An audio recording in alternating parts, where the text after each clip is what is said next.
Hi, everyone. Welcome to the first Music Talks and Tea at the Hunter Music Department. My name is Suzanne Farron. I'm the chair of music, and I'm really thrilled today to welcome my colleague, Phil Ewell, who will be speaking about some recent scholarship. Before we get started, you may already have the PDF handout number 1 is what it's called. If you don't, you should see a link in the YouTube chat, or there is a link in the chat on the Zoom. Or lastly, you can go to philipewell.com and look for PDF handout number 1, and that will send you, you'll be able to follow along with the texts from today's talk. So I'll give you a second to locate that. Philip Ewell is an important and central member of the music department here at Hunter College, where we have an extremely strong theory program. He is the Susan McClary Robert Walser Fellow of the American Council of Learned Societies. This coming year, he will be a fellow with the ACLS, and he will be developing a new book based on his seminal article, Music Theory and the White Racial Frame, which was recently published in Music Theory Spectrum. This coming year, he's also the virtual scholar in residence for the University of the Pacific. And this year he received the Presidential Award for Excellence in Creative Work for 2019-20. So it's a thrill to share the space with Phil, to get to hear about how politics and rap intersect in Russian culture. It's a real treat, a chance for us to dive into another world. And I believe we've covered everything. I'm gonna thank the team, Malika Holder, who is our house manager, Brad Stoller, our stage manager, Shani Baker, who is our lead administrator for the department, and Jacob Sachs-Michelini, who is our audio engineer today. Thank you all for your work in putting this together on this beautiful summer day. And Phil, you can now take it away. Great, thanks so much for that introduction, Suzanne. The spoken word has always held a special place in the hearts of Russians. From the poetry recitations of Evgeny Evtushenko in the 1960s that filled stadiums to the inspired lyrics of Russian bards like Vladimir Vysotsky, Russians have sought not only beauty, but also repose in their artistic literary forms. This is unsurprising given Russia's troubled political history over the centuries, which reached its height in the 20th century with the repressive Soviet era. I often say that rap is, first and foremost, poetry. Today, I'll examine Russian rap from this literary angle and place it into a Russian political and cultural context. What sets rap apart from other literary forms in Russia is its place in time. It really took hold only in the 1990s, immediately after the fall of the Soviet Union. So one cannot really speak of rap as a genre influencing political events in the USSR. The first rap in Russia was entitled, unsurprisingly, Rap, from 1984 by the group Chaspik, an unabashed ripoff of the Sugar Hill Gang's Rapper's Delight from 1979, widely recognized as the first commercial rap tune ever. So I'll go back between my text and these slides, and we'll listen to a little bit. I'll take you down a stroll down memory lane here with Sugar Hill Gang, Rapper's Delight, which is based on the disco band Chic's tune called Good Times. They just used it. There was a court case about that, by the way. You can read about it online if you like. You're going to hear Wonder Mike start off, and we'll end with Big Bank Hank when he comes in, about a minute and a half. Here's Wonder Mike, Hank, and Master G, the Sugar Hill Gang. The hip, you don't stop. Rock it out, baby, rubber to the boogity bang bang, the boogie to the boogity beat. Now what you hear is not a test, I'm rapping to the beat. And me, the groove, and my friends are gonna try to move your feet. You see, I am Wonder Mike, and I like to say hello. Up to the black, to the white, the red, and the brown, the purple, and yellow. But first, I gotta bang, bang, the boogie to the boogie. Say up, jump the boogie to the bang, bang, boogie. Let's rock. You don't stop, rock the rhythm that'll make your body rock. Well, so far you've heard my voice, but I brought two friends along. And next on the mic is my man Hank. Come on, Hank, sing that song. Check it out. When I'm imp, the dimp, the ladies pimp, the women fight for my delight. But I'm the grand master with the 3 MCs that shock the house for the young ladies. And when you come inside, into the front, you do the freak spank and do the bump. And when the sucker MCs try to prove a point with Trevor's trio, or with the serious joiner from sun to sun. And I'll stop it there. Rest in peace, Big Bank Hank. He died about 5-6 years ago. The other two members, Wonder Mike and Master G, are still alive. This was all in Englewood, New Jersey, just 10 miles over the Hudson River there from where I sit here in Brooklyn.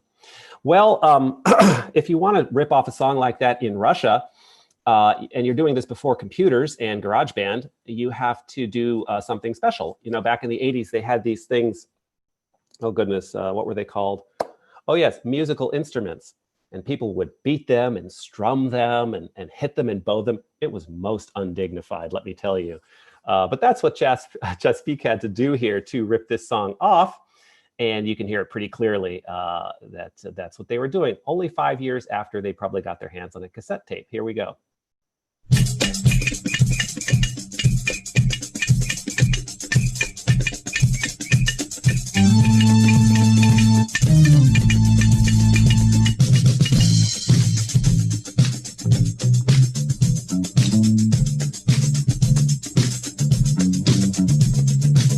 Да, конечно, добрый вечер.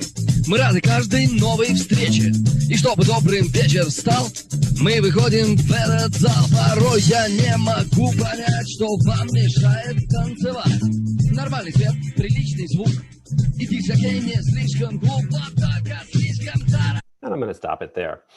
It was not until the 1990s that Russian rappers and rap groups such as Bogdan Titamir, Gliki MC, Bad Balance, and Malchishnik became widely known in the former Soviet Union, and with them, the rap genre itself. The fit was perfect for Russia with its rich literary tradition and its strong history of performance art. But 1990s Russian rap simply copied American forms. The era of Vladimir Putin began on August 9th, 1999, when President Boris Yeltsin appointed him Prime Minister of Russia. On New Year's Eve of that year, Yeltsin resigned and Putin became acting president until his election to the presidency a few months later. Thus, for over 20 years now, Putin has been the undisputed ruler of Russia. And during this period, Russia has seen tremendous growth. In the past few years, however, and especially after Russia's annexation of Crimea in 2014, it has also seen enormous tension between Putin and the Russian populace. This tension is manifested in the work of several Russian rappers. More generally, one could also say that rap, as a genre, finally found its footing in Russia during Putin's reign and broke away from its blanket imitation of American artists that defined it in the 1980s and 90s. One of the best-known socially activist rappers today in Russia is Ivan Alexeyev, whose hip-hop moniker is Noize MC. Noize began his music studies in classical guitar at the age of 10 and was soon performing with various hip-hop artists. And by the time he was 20, he had already gained notoriety as a rapper. He's generally considered the best freestyle rapper in Russia, and comparisons with Eminem are frequent. Early on, his music was labeled controversial because of its explicit lyrics and political and cultural content. So he could therefore not get played on the radio. He then wrote his Song for the Radio rap in 2009, in which he satirized this situation. And I'm going to just repeat, if you came late and didn't hear Suzanne's introduction at the beginning, handout example 1. I do recommend you grab the handout. It is at my website, philipewell.com. Just go to research and then presentations, and you'll find it right at the top. And all of these are my translations. Generally, in one case, I have a transcription in here too, where I couldn't pull the Russian off of the internet. And here we go.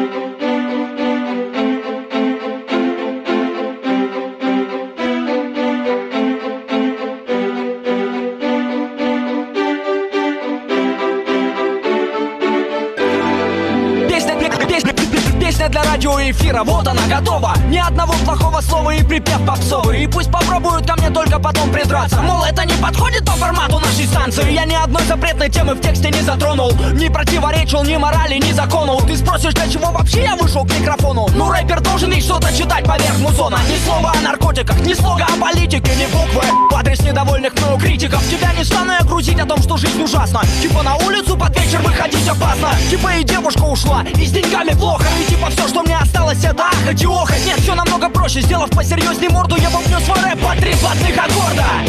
Назови меня попсой, обвини в чем хочешь. Слушать будешь все равно, я же знаю точно. У пиратов купишь диск и друзьям не скажешь. Назови меня попсой, не обижусь даже. Не обижусь даже. I hope I haven't gone beyond my PG-13 promised rating here with this little side note here. I've seen Noize MC many times in Russia, but the best time I've seen him are here in New York, where he plays in, say, I think Webster Hall, 200-300 people. Very energetic, really fun. I remember taking my Russian wife to one, and I said, "We got to get out of the front here. This is the mosh pit." And she said, "What's a mosh pit?" I'm like, "Oh, maybe I should have left you at home, honey." Noize MC voices his dissent from official views of the Russian government. As is well known, there's been a strong surge in nationalism under Putin's tenure in office, and often this nationalism manifests itself in racist activity. One arena for racism in post-Soviet Russia is the soccer stadium. In specific, St. Petersburg's Zenit soccer team is usually considered the worst in Russia. In March 2011, in response to the first non-white player to play for the team, Roberto Carlos, a fan brandished a banana, a common racist meme against players of color playing in European soccer leagues. Noize MC's answer to this and other overt racist acts was the Pushkinsky rap, the Pushkin rap. Often considered the greatest Russian writer of all times, Alexander Pushkin had a great-grandfather who was an African Moor, and by all accounts, Pushkin himself had fairly non-Russian physical traits and slightly dark skin. Noize uses this fact and this rap to answer the racist fans of Zenit.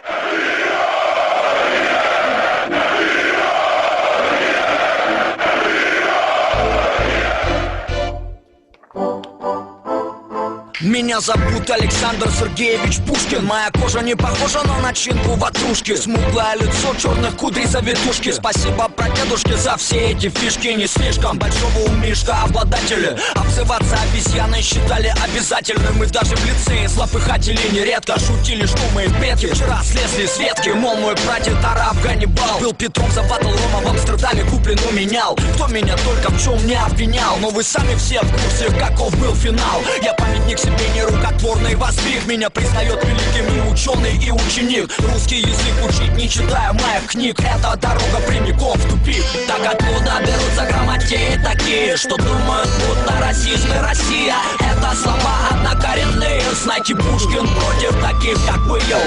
На непохожих людей смотришь хмуро. Что-то там мямлишь про русскую культуру. Так вот тебе от этой культуры ответ. Или что, типа Пушкин не русский поэт? Вижу, кто-то в рай тебе. Noize's lyrics are decidedly anti-racist, and he challenges the overt racism of Zenit's fans in this rap. Noize is famous for his social activist songs, and it's worth mentioning that he has a massive following in Russia. This points to the fact that in the face of a repressive vertical power structure in which freedom of speech is under attack and racist acts often go unpunished, there is a need for legitimate sources of information that deviate from official versions of events. Russian rap often bridges the gap between reality and the Russian government's retelling of an event. When asked about his anti-racist and anti-fascist songs, Noize said in a 2012 interview, quote, "It upsets me that these racist views are gaining popularity. I get the chance to hang out with many different people. Currently, it's not shameful to be a xenophobe or a racist, as if it's okay to think that way. Too much time has passed already. The generation that remembers World War II is gradually fading away. Also, there are concrete political figures who, through their actions, consciously or unconsciously, exacerbate the situation. Close quote. Clearly, Noize MC considers Vladimir Putin to be one such figure, so one can call him an enemy of Russian power structures. Vasily Goncharov, known by his moniker Vasya Oblomov, is a Russian rapper whose lyrics are even more controversial than Noize MC's and often challenge Putin directly, making him arguably Putin's worst rap enemy. His first mega hit as Oblomov, Magadan, was released in 2010 and won several awards. The song displays his keen sense of satire and humor as he ridicules many current memes of contemporary Russia. The song also represents his first foray into rap. Though his style can certainly be described as rap, he prefers the term songs of a conversational style. And he often mixes these songs with interesting and introspective musical soundtracks. A quick side note here, I have an interview with Vasya Oblomov from several years ago. If you're interested in reading that, you can find that on my website.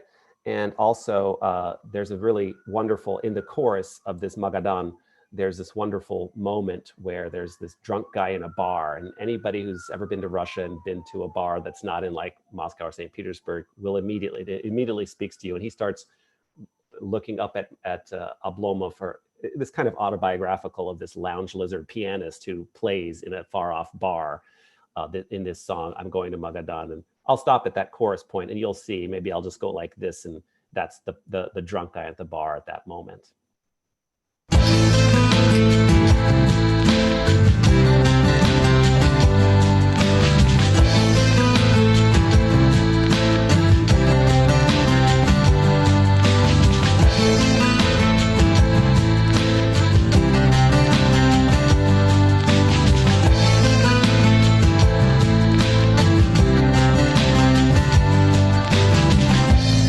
Работы называется «Кафе у бобра».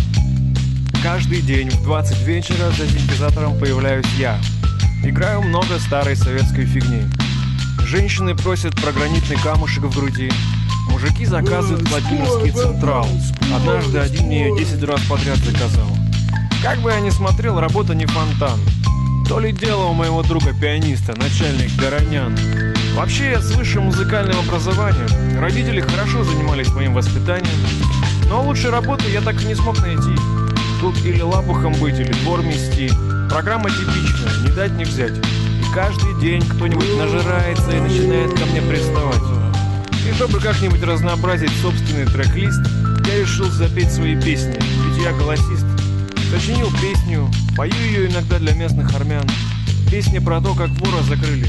Слезливая такая история с простым припевом. Еду в Магадан. Еду в Магадан.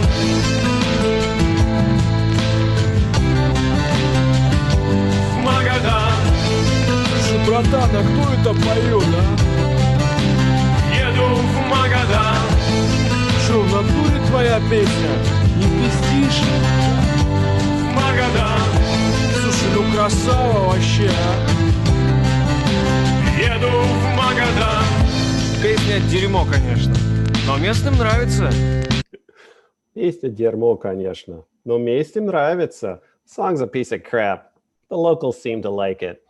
So this really touched the soul of a lot of Russians. Magadan is a city on the very east of Russia. And right here in New York, I might even be closer to Magadan than Vasya Oblomov in Moscow is to Magadan. That's how far it is away, probably all 11 time zones away from Moscow of Russia. And this immediately made him very popular because he talked about this kind of far off place. Yes, there was a prison camp in Magadan, and it immediately speaks to the Russian and Soviet experience. Oblomov's songs deal with some of the many injustices in the Russian political system and the various peculiarities of Russian culture. 3 particularly contentious songs are those written by Oblomov and performed with, along with 2 famous political activists and television personalities, Ksenia Sobchak and Leonid Parfyonov. The first, So Long Medvedev, is an open letter to then President Dmitry Medvedev, which openly mocks him and the decision that allowed Vladimir Putin to return to the presidency. The second is about Putin himself and is not praiseful, of the leader, which is to say quite enough about that song. While the third song, Rap Prayer, is about the craziness surrounding the now famous Pussy Riot episode. On February 21st, 2012, 5 members of the punk rock collective Pussy Riot staged a mock concert in Moscow's Cathedral of Christ the Savior, demanding, among other things, the removal of then Prime Minister Vladimir Putin from power. The ensuing court battle and the incarceration of 3 of the 5 and Putin's personal involvement in the case garnered worldwide media attention. This event put all Russian artists on notice. You could either play by the rules or go against them and face the consequences. And so if you have not seen this 2-minute video, this is Pussy Riot that got them incarcerated. They were released only right before the Sochi Olympics in January of 2014. Putin gave them amnesty, so to speak. Also, the most famous prisoner, Mikhail Khodorkovsky, formerly Russia's richest man, was also released from prison. The 2 women who spent the most time in prison, Maria Alyokhina and Nadezhda Tolokonnikova, are still in Russia. I think they live there, but they come and go. Khodorkovsky got out immediately to Sweden, and I think he actually teaches up in Boston as well now. So here is this very important part of Russian culture. By the way, this starts with Bogorodica Deva, an Ave Maria from Rachmaninoff's Vespers. Bogorodica Deva. And instead of saying Hail, Slavsia, they say Putina Pragani, Putina Pragani. Virgin Mary, or Virgin Mother, please drive Putin out. They use Rachmaninoff's melody, and then they drop this punk beat where they have lots of very controversial lyrics that did end up getting them incarcerated.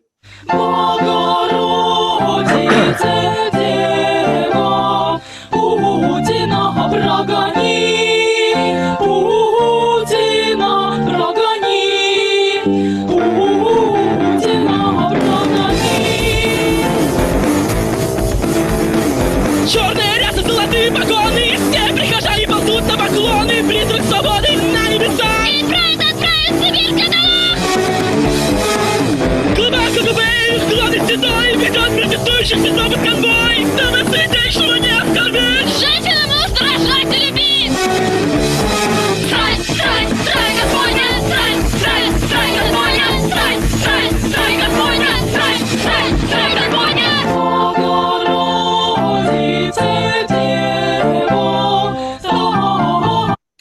Okay, I'll stop that there. Oblomov's response to all of this was a brilliant trio, again with Sobchak and Parfilnov, entitled Rap Prayer. The video begins with Russian Eastern Orthodox music, and all 3 rappers are dressed in black religious garb. The rap is addressed to the Holy Mother and simply goes through all of the events surrounding the Pussy Riot episode. The video is a little choppy on this. I'm just warning you. I have a chyron going on the bottom with my translation I was able to put in for this one. I wanted to mention also for this, the actual beat, once the Eastern Orthodox Ave Maria Bogorodica Deva identified, if Ellen Bakulina is out there, I give her credit for helping me identify the actual music to this particular Ave Maria. But the beat, once it drops, it's a very clear display of blatnaya muzika or blatnyak. That's called criminal music, a whole genre that came out of Russia because, well, there were such high levels of incarceration in the Soviet Union. It's a musical genre that emerged, blatnaya muzika. That's the type of music you hear when this beat drops. Also, the last thing I mentioned about this, up in the corner here, you'll see Dozhd TV, Rain TV. That was the last independent television station that Russia had. Putin shut it down probably 5, 6, 7 years ago, and now they have none. Everything is completely state controlled. It's as if they had 5 channels, and every one channel they have is Fox News. So in that sense, I think we have it a little better over here.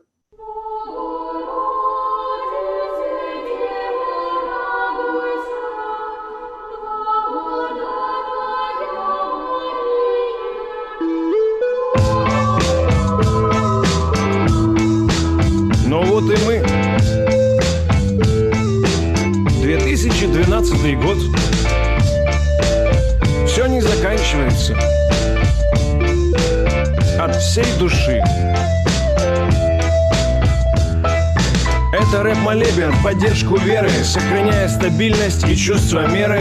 Обломов, Парфенов и Ксения Собчак Пресвятой Богородице посылают знак. Дорогая Богородица, обратите внимание, какие у нас происходят страдания. Всю зиму страна боролась с внешним врагом. Было несколько митингов протеста и потом группа особо опасных девушек в храме что-то кричала и топала ногами, требовала срочно кого-то прогнать. Нам все это нужно, святая мать! Как ополчились люди на патриарха? Из-за часов, из-за какого-то подарка. Его святейшество часов не наблюдает. Есть они или нет, он толком не знает. Но злые блогеры призывали топить лодку вместе с патриархом. Злые блогеры стараются потопить лодку. Evil bloggers are trying to rock the boat. The evil blogger that Oblomov mentions there is Alexei Navalny, who is Putin's main opposition figure in Russia, and he's constantly under house arrest. If I'm not mistaken, his brother is literally incarcerated, not because he broke any laws, just because they want to keep Alexei Navalny in check. As with any rap tune, there are numerous allusions to current events in this rap. For example, the foreign enemy is the United States, while the someone from demanding immediately to drive someone out is Putin, since Pussy Riot was demanding his departure from government in their song. But as Oblomov points out, he's simply commenting on what has happened recently and is not making anything up. So through his satire, Oblomov is able to address injustices in the Russian system. Pussy Riot challenged Putin directly, while Oblomov does so indirectly. This distinction represents the fine line that opposition artists must walk in contemporary Russia. In an interview with the BBC from 2014, Oblomov discussed the protests of 2012, when large numbers of Russians took to the streets to protest disputed elections. And here I have a Chiron translation also. В какое-то время вот эти все митинги, которые были, я в некоторых принимал участие и так далее, было ощущение, было здравое желание донести свою точку зрения до власть имущих. То есть в этом же нет ничего противозаконного, выйти на митинг, сказать, что нам, мол, вот это не нравится, обратите на нас внимание. Те, кому не нравится, они существуют, собственно, мы здесь и так далее. Но вот, как это называется, это разбудить человека, который притворяется в том, что он спит, невозможно. И таким образом выстроить отношения с нашей властью. И невозможно доказать ничего, потому что они отчаянно делают вид, что нас не замечают, что все это не так. То есть и все митинги сложились к тому, что все вышли, помитинговали, и все ждут, что же скажет президент. Президент говорит, да, никого не было, все было нормально, ГУВД насчиталось 100 человек, у нас все хорошо.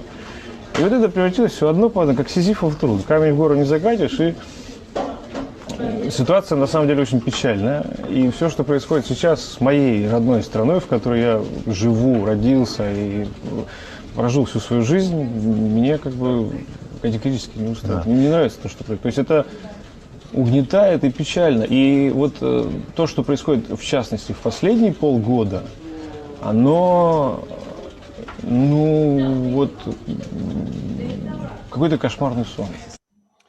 That which has happened in the last half year is a total nightmare. That's specifically the annexation of Crimea he's talking about, which happened right after the Sochi Olympics, probably February, March 2014. A final recent song by Oblomov shows how he's developed. He often has alternative personas in his raps, and in Life's Complicated, he has 3 expressed in 3 different verses. Each persona complains about how Oblomov's songs have become so political, anti-Russian, pro-Ukrainian, and urges Oblomov to take an alternate path like those from his breakout hit, Magadan. And before I listen to this, I'll just say it's a brilliant rap. Life is Complicated. And the first persona he takes on is something like, I say it's like my brother-in-law, Dima, who is a provincial cop 200 kilometers from Moscow. And it's kind of like, why don't you rap like you did in Magadan? Why are you always so political? Gosh darn it, what's gotten into you?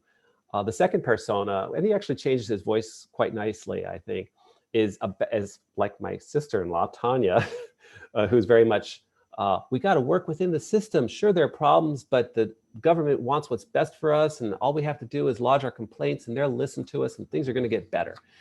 And then the third verse is what I call the Marianne Williamson verse, is the self-help verse, which is forget about politics, just think positively, don't take vaccinations and you know, the kind of the new age view of life. It's very funny, actually. I'll play through the first chorus. The chorus in this is sung by one of Russia's most famous musicians, Andrei Makarevich. He's something of a Bob Dylan figure for Russia. He was the frontman of Machina Vremeni, Time Machine, for many years, and he's very famous, but he's also now part of the opposition. So, you know, he's getting stripped of all of his prestige and former awards, and they haven't thrown him in jail, but that's what you risk when you actually start speaking up. So here is the first verse and chorus.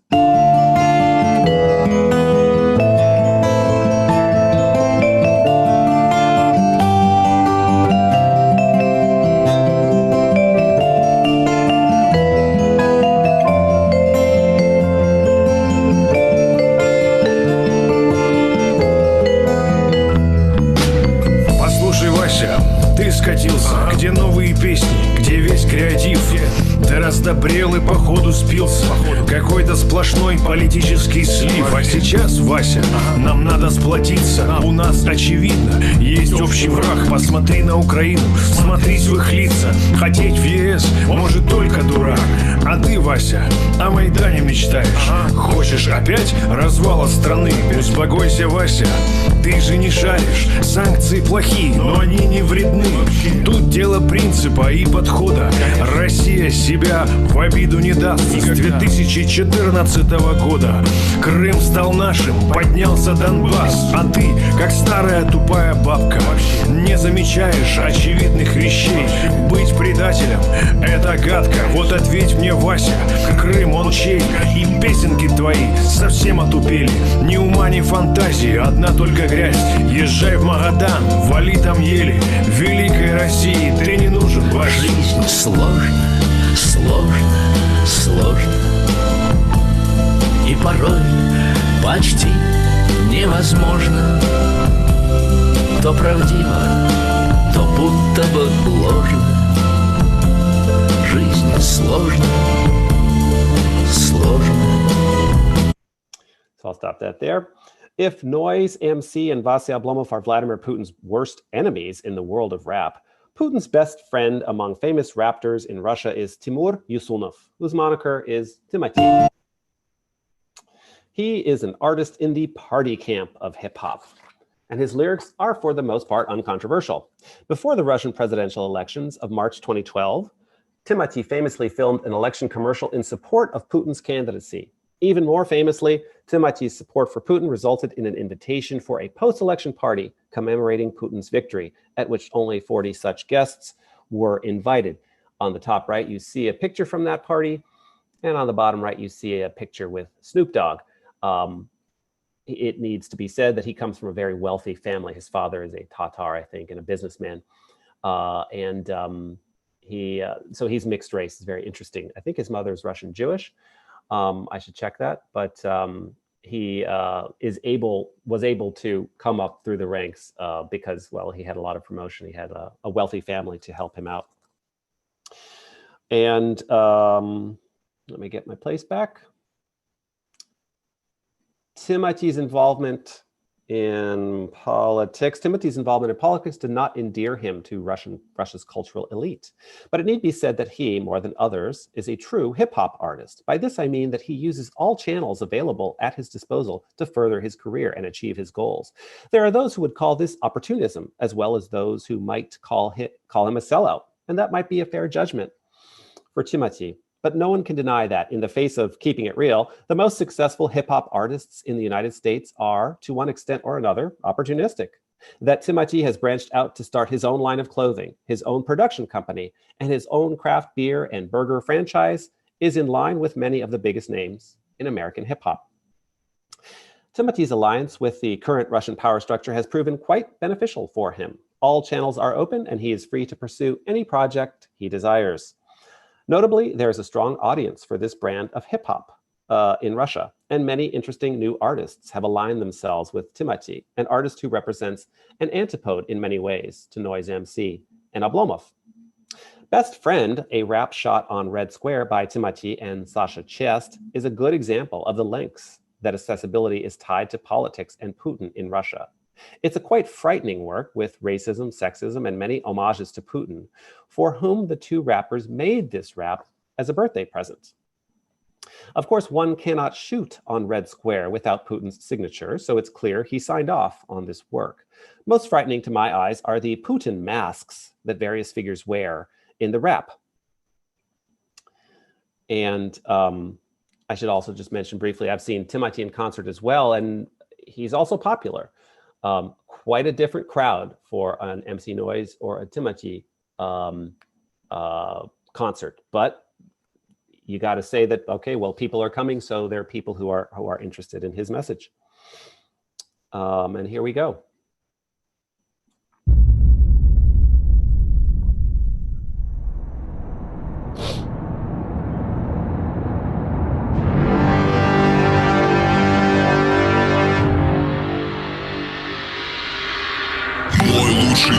Это президент Путин.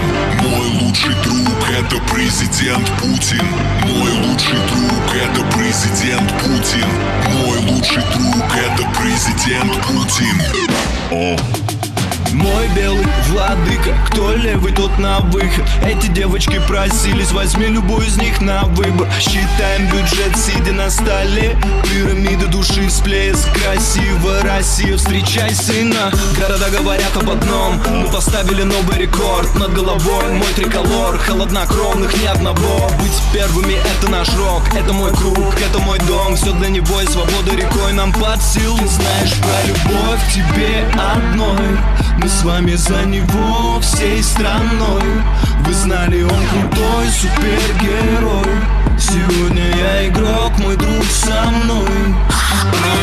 Идем главно, он главный, значит будет все по плану. Ты знаешь, кто твой флагман. Ты знаешь, кто твой флагман. Мистер Президент, с нами наравне. Те, кто в зале, здесь все. Мой лучший друг — это президент Путин. Мой лучший друг — это президент Путин.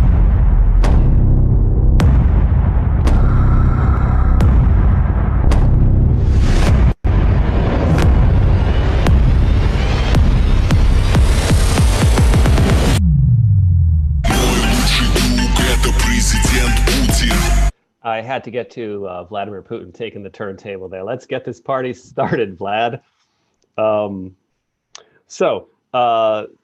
Interesting cultural event there, Luchi Drug, best friend. I thought now that I'd focus on the poetry a little bit by highlighting the last two songs I just looked at. And I would read the poetry. So this is the third verse of Life's Hard by Oblomov. I put it up on the screen here. Actually, I'll read it over here on my bigger screen. I think it's a little easier for me to see. And I'll read the Russian so you can just hear, and you can follow along. If you know Russian, you can follow along with that. You can follow along with the English if you want. But I'm highlighting the poetic aspects of some of these things. Just listen to the rhyme, the rhythm. And I think Oblomov, is a very talented person. And I think you can hear that. This is verse 3. Честно говоря, я не очень в теме. О чем там митингуют и в чем замес? Я работаю над собой по новой системе. Телек не смотрю, с алкашки слез. Политики особо не интересуюсь. Мне до фонаря вся эта фигня. По выходным я нормально тусуюсь. Живу чисто в кайф, живу для себя. И я не понимаю, чего вы все ноете. Не нравится? Oh, by the way, this is the Marianne Williamson verse, remember? Oh, goodness. I should have said that before. Let me just start over. It's another 30 seconds. I'll start from the beginning. So yeah, this is the self-help verse of the song. Честно говоря, this is the beginning. Sorry. Честно говоря, я не очень в теме. О чем там митингуют и в чем замес? Я работаю над собой по новой системе. Телек не смотрю, с алкашки слез. Политикой особо не интересуюсь. Мне до фонаря вся эта фигня. По выходным я нормально тусуюсь, живу чисто в кайф, живу для себя. И я не понимаю, чего вы все ноете? Не нравится что-то? Себя начни. О какой-то фигне бесконечно спорите, как баба, у которой критические дни. Я за созидание и кайф от лайфа, саморазвитие и личный рост. Испытываю невероятное чувство драйва. В Инстаграм делаю красивый пост. Я за натуропатию. Я против апатии. Я пью витамины. Я мясо не ем. Я к прививкам испытываю антипатию. Отказаться от них рекомендую всем. Я считаю, нам нужно позитивно мыслить. Тогда все проблемы сами уйдут. От политики в жизни ничего не зависит. Если ты себя любишь, то все будет гнут. So, that's Vasya Oblomov's poetry. Let's compare that now to the second verse of Best Friend. This is, you didn't hear this, this is Timati's rap in the second verse of that song. Русский продукт снова в цене. Лада Седан, салют, АвтоВАЗ. Мой лучший друг снова в игре. Мой лучший друг один из нас. Если страна – это клуб, то на танцполе сегодня много людей. Нет фейс-контроля, здесь все равны. И все остальное решает диджей. Мой лучший друг встает за пульт. Рейтинг растет, качает страна. Девочки просто от него без ума. Мой лучший друг пока не женат. Работаем без перерыва. От понедельника и до субботы. Скажи, кто твой лучший друг, и я сразу скажу, кто ты. Ты знаешь про любовь к тебе одной. Мы с вами за него всей страной. Вы знали, он крутой супергерой. Сегодня я игрок, мой друг со мной. So maybe I should just let you decide what you think there. And I'll just say, I think my 10-year-old son could probably write better Russian poetry than that. Maybe he's watching in the next room. Hi, Casimir, if you are. But in defense of Timati, my son's got pretty good Russian, actually. So, okay, moving on. Another rap from Timati. This time with his friend Alexei Dalmatov, known by his moniker Goof, backfired. On September 7th, 2019, they released the rap Moscow on YouTube as an homage to the city on its birthday, celebrated in the first week of September, based on its founding in 1147 Common Era. In the video, Timati raps that there are no gay parades in Moscow and how he doesn't go to protest meetings. And let's take a listen.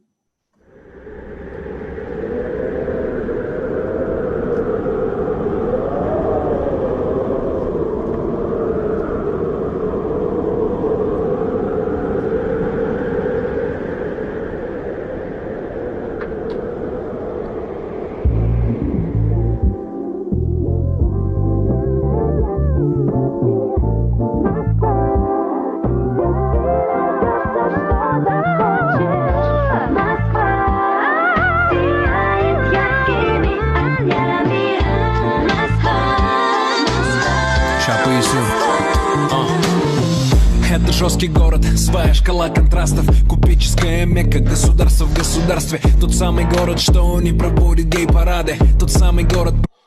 I just needed to stop it here and let you know that this is Christ the Savior Cathedral in Moscow, February 21st, 2012. That's where Pussy Riot staged their mock concert. I've been there many times before and after. If you went there on February 20th, you could have waltzed into that like the Invisible Man.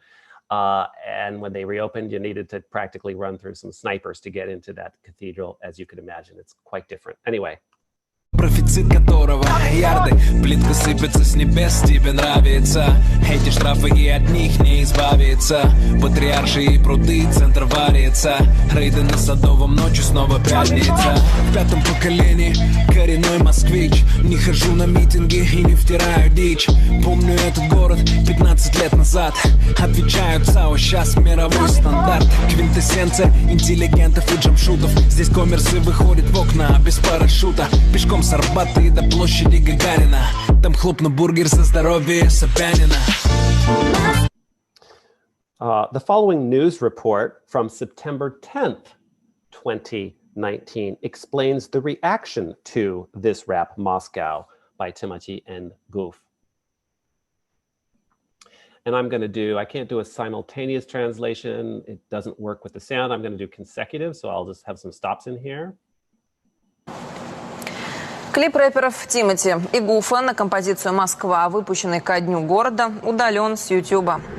The clip Moscow by Timati and Goof has been taken off of YouTube.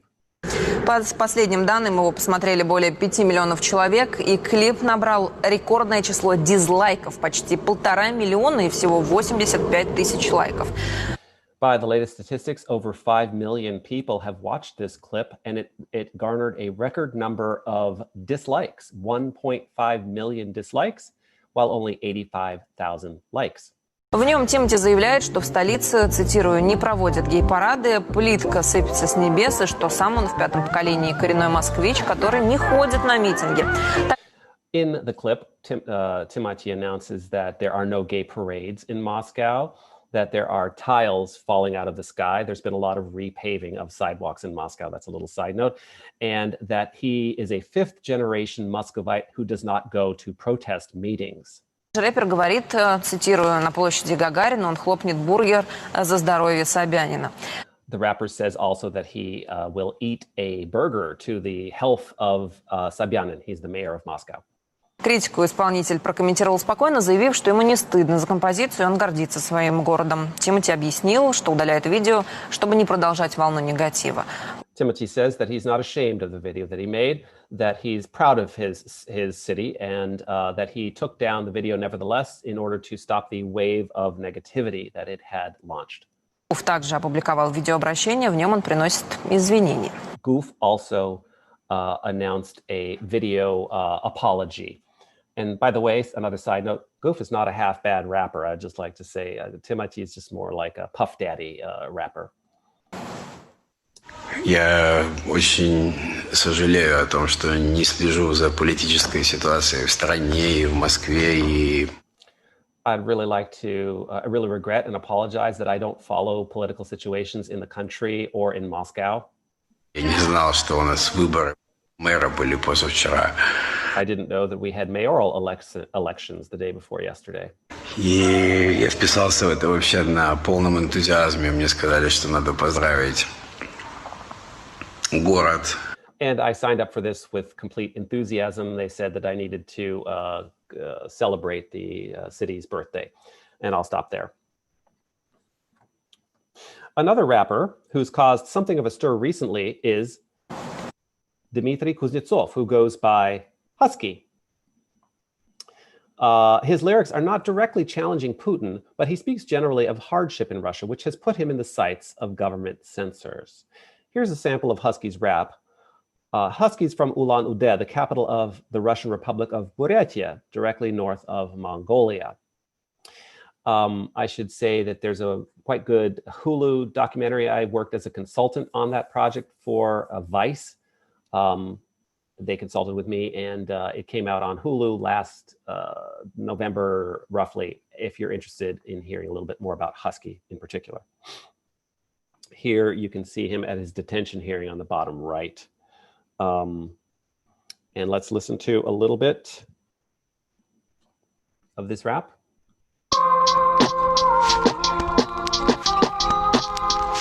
Бараки недоростки топорщицы кое-как, неприветливые, словно пропойцы на геликах. Или как из крадущейся кареты ППС, две пары глаз блестящих, что конфеты M&M's. Небо подпирает новостройки костыли, даже черная девятка разрезает пустыри. И работяга тащит горб, что тарантул кокон, и человечья требуха в это рамках окон. Я пройду как по Манхэттену, по улицам восточного, от солнечного света не пряча лица отечного. Дети сопят в колясках, укачанные рессорами. Все мои одноклассницы рядышком нарисованы по улицам полуденным, будто по Монпарнасу. Я позволю обмануть себя каждому оборванцу до одури в подворотне. Я буду бухать и дуть, и бомбу водородную рухну тебе на грудь. Моя родина, моя любовь, вид из окна, монокартон, платье серого шка. Моя родина, моя любовь в каждом окне, солдаты трущоб улыбаются мне. Моя родина, моя любовь, вид из окна, монокартон, платье серого шка. Моя родина, моя любовь, где я не попасть. Читаю стихи в автомат. Наши люди на войне и наши люди... Very talented rapper, young, 26 years old, maybe, Husky. Life is hard in a far-off province like this, and Husky's lyrics reflect these troubles. Consequently, many of his recent concerts have been canceled, and in November 2018, he was detained with other rappers on trumped-up charges of hooliganism. This episode famously made it to Vladimir Putin's annual New Year's Q&A session with the Russian people. So actually what happened in November 2018, many rappers were detained, but it was a reactionary thing because I think it was October 31st, there was a suicide bombing at a FSB, formerly KGB headquarters in the northern Russian city of Arkhangelsk. The bomber died, 3 other people were injured, but it was clearly an affront, and repressive regimes tend to be quite reactionary, and so one of the reactions that they had, I don't know if this particular suicide bomber had been at all linked with Russian rap as a fan or something. That's something wouldn't be too hard to find out, I think. At any rate, they canceled lots of Russian rap concerts, and Husky was one of the detentions that made it kind of to the Russian national news cycle. He had jumped up on the hood of a car. You could find that on YouTube really easily. Started rapping at a concert that was canceled to all of his fans outside, and then they took him away. That's the 10 days of detention that he faced. So as I said, famously, this made it to the end of year news conference, which I will discuss now.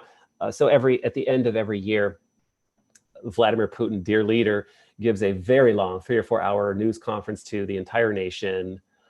It's entirely staged. There's not anything left to chance. They make it look like it's all impromptu, and maybe some people believe that, but Edward Snowden Skyped into one of these 4, 5, 6 years ago. Do you all remember Edward Snowden? It's like about 5 lifetimes ago, right? I just said his name and I'm like, goodness gracious, who the heck is that? Anyway, I'm coming to the end of my talk here. It's very interesting that Putin would actually make a comment on Russian rappers, right? It's a very strange thing. It was a little 4 or 5 minute segment, but I'll do a consecutive translation for the first, minute or so of this. По поводу задержания этих рэперов, я с вами согласен. Но это ни к чему. Это результат обратный ожидаемому. Ничего хорошего в этом нет. With respect to the detention of these rappers, I agree with you. Apparently the questioner had asked directly about this. I agree with you. Nothing good is going to come of this detention. It's going to just make a backlash. So nothing good will come of it. Правда, так же, как и ничего хорошего нет в том, чтобы, как вы сказали, они там поют с матерком, ну и пусть поют. Also, as you were saying, nothing good will come of the fact that, as you were saying, they might rap with quite a bit of swear words and profanities. That's fine. They want to rap with profanities, let them rap.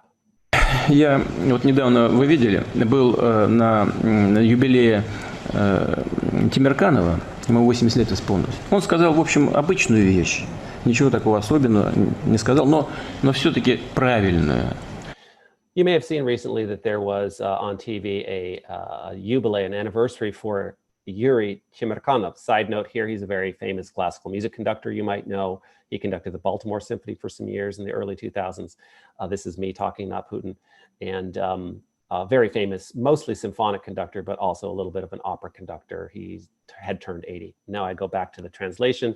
Yuri Timirkanov said something really basic, nothing special about it, but also very, very true, I would like to add. Искусство существует не для того, чтобы потакать низменным мотивам и каким-то там низменным интересам. Art exists, Yuri Timirkanov said that art exists not to appease or condone the lowest common denominator, the lowest parts of society. И низкому профилю культуры. And the low profile of a culture. Сама культура существует для того, чтобы поднимать этот уровень.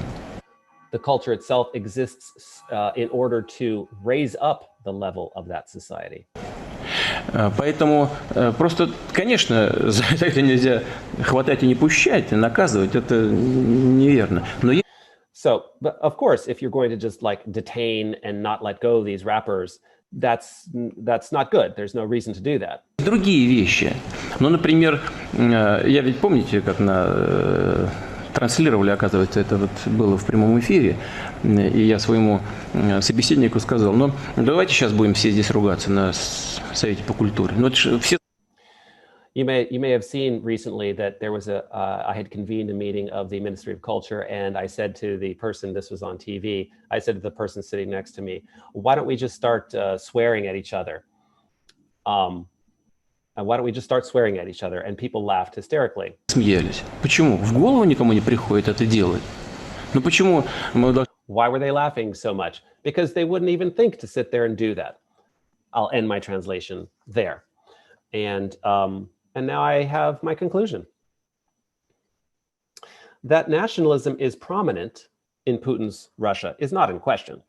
This nationalistic environment and the backlash against it affects rap in Russia in various ways. As a poetic art form, rap is scrutinized to a far greater extent than other art forms. Also, the authorities realize that it is wildly popular. By most accounts, the most popular music in the country, and they can see its influence on its citizens. The sad thing about being a rapper in Putin's Russia lies in the fact that one must choose sides, either be with Putin or be against him, that is, be a friend or an enemy. To do neither is, to a large degree, to wither away in obscurity. Of course, there are many talented rappers who practice their craft without getting that involved in politics, but the fact that everybody must take a stance on Russia's present power structure is lamentable. It's hard to say how this will all play out after Putin's tenure is over, but there's no doubt that rap will continue to thrive in Russia and play an integral part in its future. Oh, goodness. Oh my gosh, I missed an entire paragraph on Oxxymiron, and I'm going to just flip that. I'm going to come back and discuss briefly Oxxymiron. I can't believe I did that. Very strange. Didn't do that earlier today. But it's actually utterly worth it to just mention Miron Fyodorov, Oxxymiron, and I won't read my conclusion again that I just read out of order. So Miron Fyodorov is Oxxymiron, and he is an extremely famous rapper. I have some remarks here just to look at the three photos. The bottom left shows his tattoo 1703. That's the founding of his hometown, St. Petersburg, the year that it was founded by Peter the Great. And in the bottom right, you see a picture of a battle rap he did in LA in English with the Lebanese American rapper Disaster. Battle rapper, he's more known as a battle rapper. So I'm reading my remarks now. The final rapper to discuss today is Miron Fyodorov, also known as Oxxymiron. When he was 9, his family emigrated to Germany, and when he was 15, they moved to England, where he ultimately got a bachelor's degree in English literature at Oxford University. Thus, Oxxymiron is fluent in 3 languages, and he raps in all 3. When he was about 30 years old, he moved back to his native St. Petersburg, and he's currently one of the most famous rappers in Russia, garnering 22,000 fans at his most recent stadium concert. But Oxxymiron is most famous as a battle rapper, and judging by views on YouTube, he is the most famous battle rapper in the world. Battle rap is a distinct art form, and it is rare that a commercial artist like him excels in the art form. Here's a clip from a famous battle with Slava KPSS, which at more than 46 million views, some say is the most watched rap battle in the history of the genre. So let's go to this. This is my last example. And no simultaneous translation here. That would definitely take me out of the PG-13 realm rating. So let's just listen to a little bit of the beginning of this battle rap. По итогам жеребьевки начинает Oxxymiron. Первый раунд. Пошумим, блядь!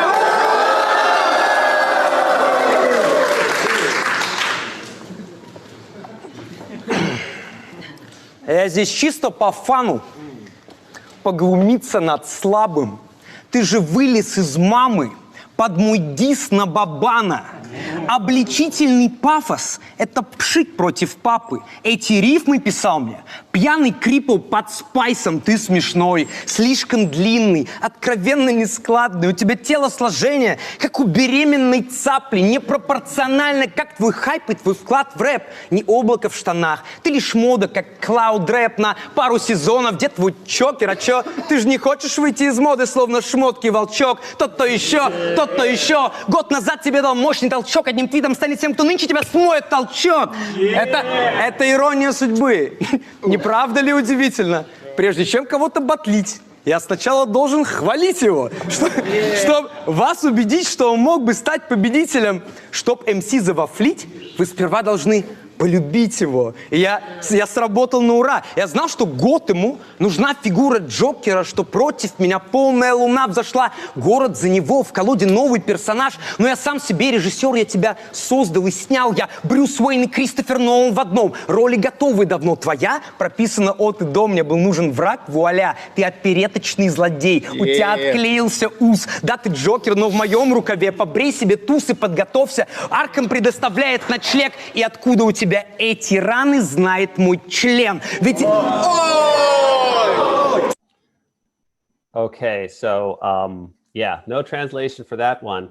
And imagine that I just said my beautiful concluding paragraph here. Thank you for being here.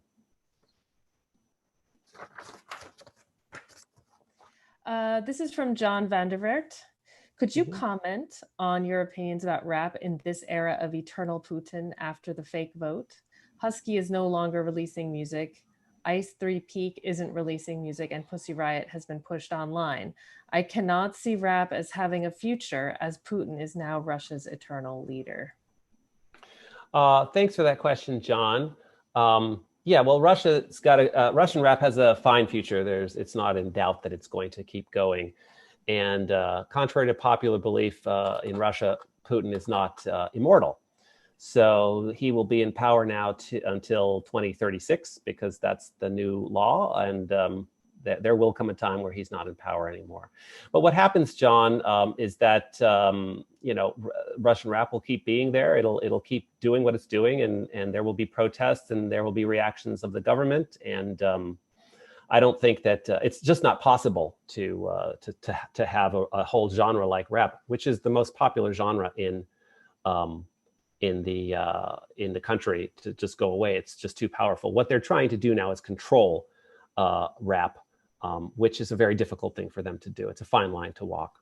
Great. And John is actually on the Zoom now. So John, do you have any follow-up question or anything else you wanted to ask Phil? Yeah, that'd be great. John's following up with a question, and I see Noriko has her hand up. Yes. Oh, yeah. So John first, yeah. So thank you. So I'm an avid listener of Husky. I love his lyricism, his way of he encapsulates pictorial images and whatnot. I was wondering what your opinions are, because I see a deviation when you read Timati and you read the other person. I unfortunately forgot, but I see an artistic difference. And do you think those will be exacerbated in the upcoming years, or is it exacerbated now? I see just a artistic and a structural change. You can hear it. It's more choppy. It's not really as lyrical. If you're talking about the difference between Timati and the Vasya Oblomov, yes, yeah, I kind of pit them. It was almost not really fair, because Oblomov is a very good lyricist and a very smart person with a history degree from the university in Rostov-na-Donu. That's where he's from, in southern Russia. But I think that it's probably not good to think of either one of those as representative of one specific type of a vein of Russian rap. Oblomov is really, you can hear from his music, he's quite well musical. I mean, there's a lot of musical lyricism and melodies. If you go to hear his concerts, he'll have a violinist and an accordion player on stage. He's a great guitarist. Whereas Timati, like I said, I called him a Puff Daddy rapper, and that, if you follow American rap, you know that Puff Daddy's not really a rapper. He might be on stage hanging out, but he's a hip hop artist, and that's great.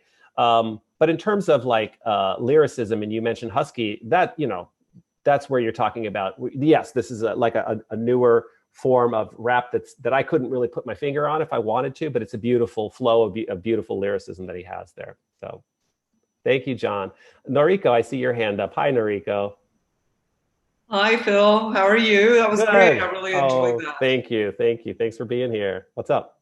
So I had two questions. One is a relatively quick one, which is I missed the first part of your presentation, so you may have actually mentioned this, but I was wondering how big a percentage of the music market in Russia rap might be, because I'm just assuming it's probably more underground than overground. Quick answer. No, not underground, very much overground. A very large part. I remember I interviewed one of the members of Kasta. Oh goodness, I can't remember his name, but the group is Kasta, a very big band from the early 2000s, let's say. And even back then, we talked about these numbers, and I would say that, officially 20-25% of pop music sales, that's a guess, but it's a very legitimate guess, are, sales. What are we talking about? Everybody's doing this online, but 20 to 25% of what people are listening to online are hip hop adjacent, and rappers for sure are the main part of the hip hop adjacency, I would say.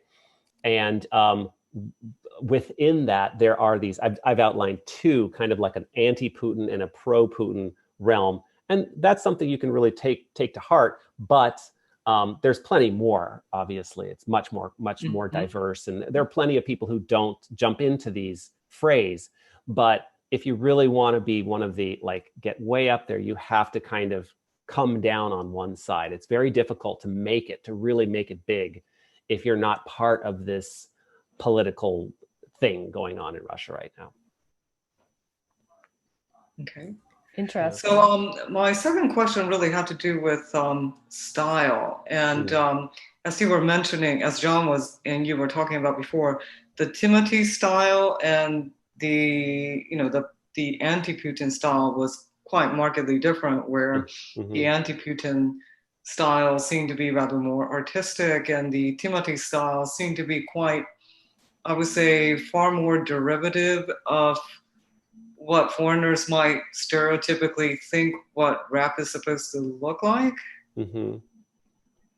Yes. So I was curious as to what the politics of appropriation happen to be among hip hop artists, how they think about it. And you're talking about appropriation, in how it relates to American versions of rap? Yeah, because the Timati version, just the visual elements and the different cuts they were making on the video, the motions they were making, the kind of costumes they were making, they were far more stereotypical than what the anti-Putin rappers that you were presenting were doing. So I'm just curious as to how they are parsing the imagery of American hip hop and how that translates into political identification and appropriation. That's a great question. It makes me think about something that's not necessarily related to hip hop or rap, but I have to make a comment on contemporary Russian culture, especially for younger people, let's say people under 30 years old. No, let's strike that. Let's just say for all Russians, for all 11 time zones. And there are, of course, a lot of people who are not ethnically Russian in that group. They have a very, very unhealthy obsession with America, with the United States. And right now it's in kind of hyperdrive, and it has been for a while. It's hard for them to look at themselves and see and understand what they are, what they represent, what they have been in the country. This is something I find myself saying a lot in Russia. I'm just like, you got a few names over. How about Anna Akhmatova? Was she not a great author? I think she was a pretty good author. How about Tchaikovsky? Was he not a talented musician? I think he was. I remind Russians of their history of literature and arts and all the things they have going over there. When they start talking about this, but you in America, but you in America, we don't do that. It's just so prevalent that it becomes, like I said, a very unhealthy obsession. So to your point, to your question, it has everything to do with this unhealthy obsession. Like when I was in Moscow and we spent a year there, 2017, 2018 for a sabbatical leave. There's an entire wave of what I call the Williamsburg hipsters, right? It started in Williamsburg, I don't know when hipsterism, you know, handlebar mustaches, vests, just the look that we're talking about. It probably started 20 years ago. I couldn't even put a year on it. But when it comes to Moscow and St. Petersburg, then it comes in a wave and it's just there. And people don't even quite know why they're doing these things. And with respect to hip hop and rap, yes, if you're talking about bikes in a bike park, skateboarding, or the turntables in a hip hop club, you know, they're just doing these things and they're kind of like, they got them on YouTube, they got them on TikTok, they found these cultural things that they should be doing. But it's not necessarily part of their own culture. But ultimately what happens in Russia is there's just a lot of really talented folks over there and they kind of appropriate and they make things their own. Like one thing I'm always really interested in seeing in Russia is when you go to rap concerts, they're not so much for the party rap crowd, the Timati, the Black Star, Zhigan and Lawan and rappers like that, Nagano. But when you go to, let's call it more artistic rappers, I guess, for want of a better term, you just see, oh, look, they've got a balalaika up on stage. How's that going to work out? Oh, someone's going to play the domra on this one. There's it. I see a cello down there. Someone's okay. They're going to get the cello going for this rap show, and you get to see a lot of really interesting things that you just don't see when you see a typical rap show here in the States. I don't know if I answered your question, Noriko. But I mean, did I? Yeah, I was actually kind of wondering about how they were parsing the race aspect of hip hop. Oh, that's a big long answer, and Yeah. I'll try to condense it down. You know, in Russia, there's kind of a Soviet 20th century cultural attraction to Black America. That, you know, people have written about this, but in the world of hip hop probably does not get talked about enough in Russia. Certainly doesn't get talked about here. And African-American art forms have become quite popular in Russia and the Soviet Union before that. And I think that with respect to race, you know, they have this kind of notion in Russia that they don't think about race. Of course, it's the colorblind racism thing here, but it's different. When a Russian says, well, we don't really have racism over here, of course I smile. I'm like, yeah, right, you solved the problem, right? But they don't, in the sense that they don't speak about races the way we do here. The way they discriminate against people is called nationality, nationalist.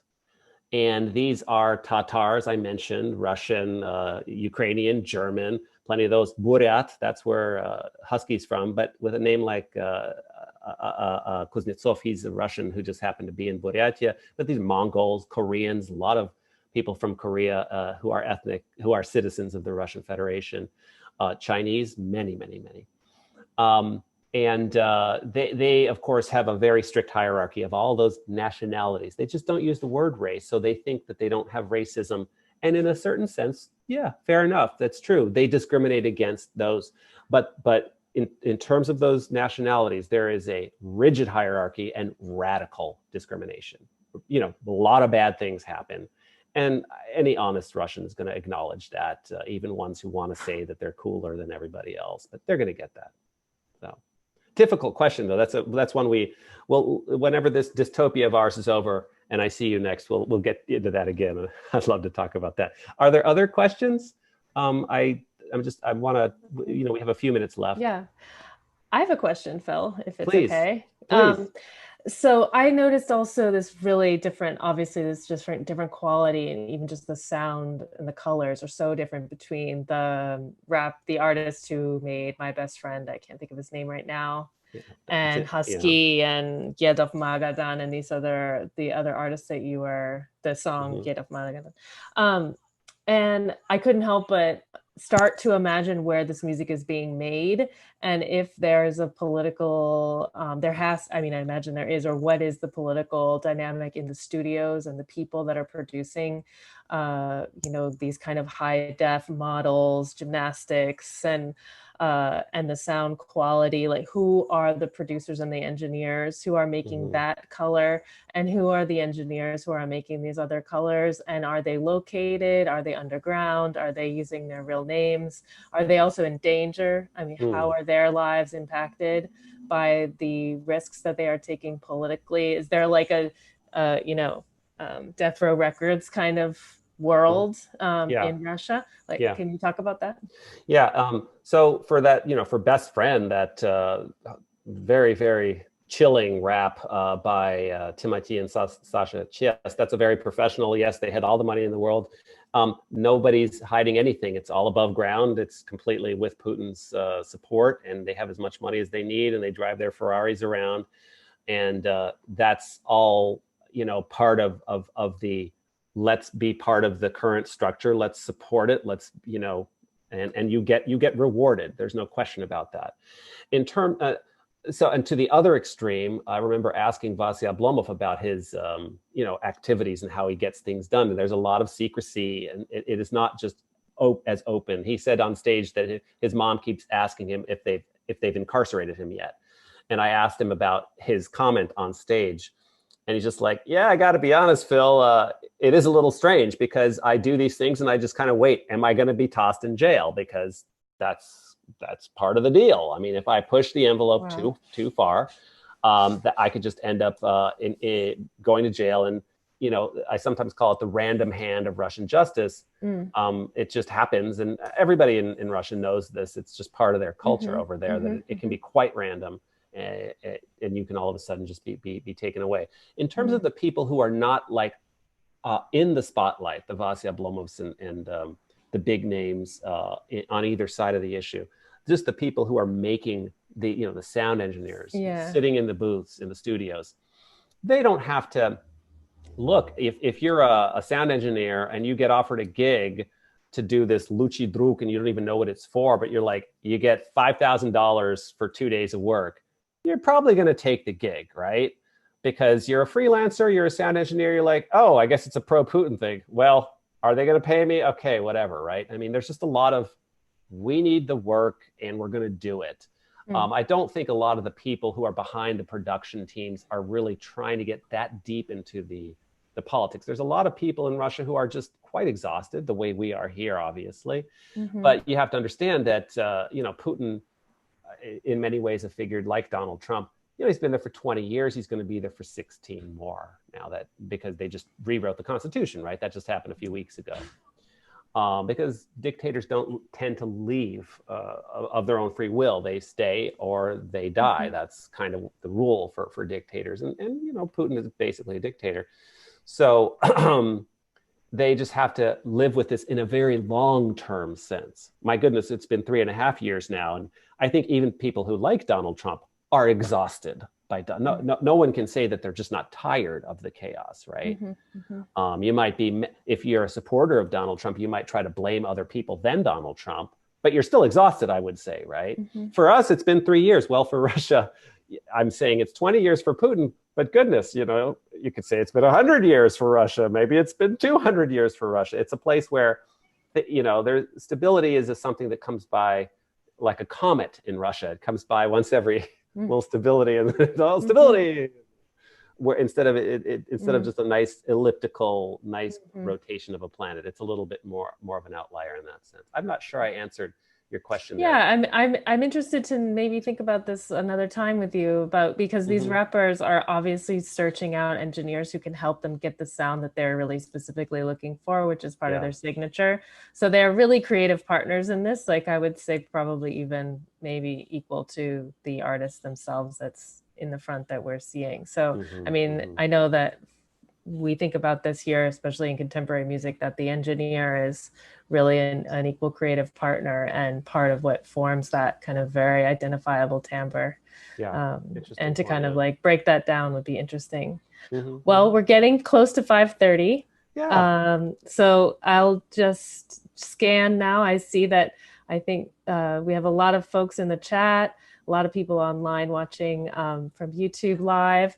We will post this presentation, so please share it with your friends and help get this scholarship out into the world. Phil, this was a pleasure. It was a welcome break, a travel. Yeah. I'm ready to go to Magadan now. Oh God, aren't we all? I before we started, and we talked briefly in the waiting room in the back room before I started speaking, I said to Suzanne and a couple colleagues, I actually had given this talk late last year, and so I wanted to do it again. But so much has happened in the meantime. You know, I'm reading something that I wrote within the last 6 months about things that happened just last November, and it feels like, you know, like we all know now with our multiple craziness things happening in the United States. We're like, wow, did that happen? Is that? Oh yeah, I guess it did happen. It wasn't even that long ago, was it? So we are different people, and we will be different people when we watch the recording of this on our website for the music department, which will happen only in a few days. So because things are changing so much. Thank you for the opportunity. Yes, thanks for the opportunity to do this. It was fun. Thanks. Oh, great. Thank you. Thanks, everybody. Thank you, Malika. Thank you, Brad. Thank you, Jake. Thanks, Shani. Thanks to the entire music department at Hunter College. You guys are wonderful colleagues. This scholarship is really thrilling, inspiring. You guys keep me focused and happy and thinking about the future. Thanks everyone. To you too, Suzanne. Take care. Bye-bye. Bye now. Bye.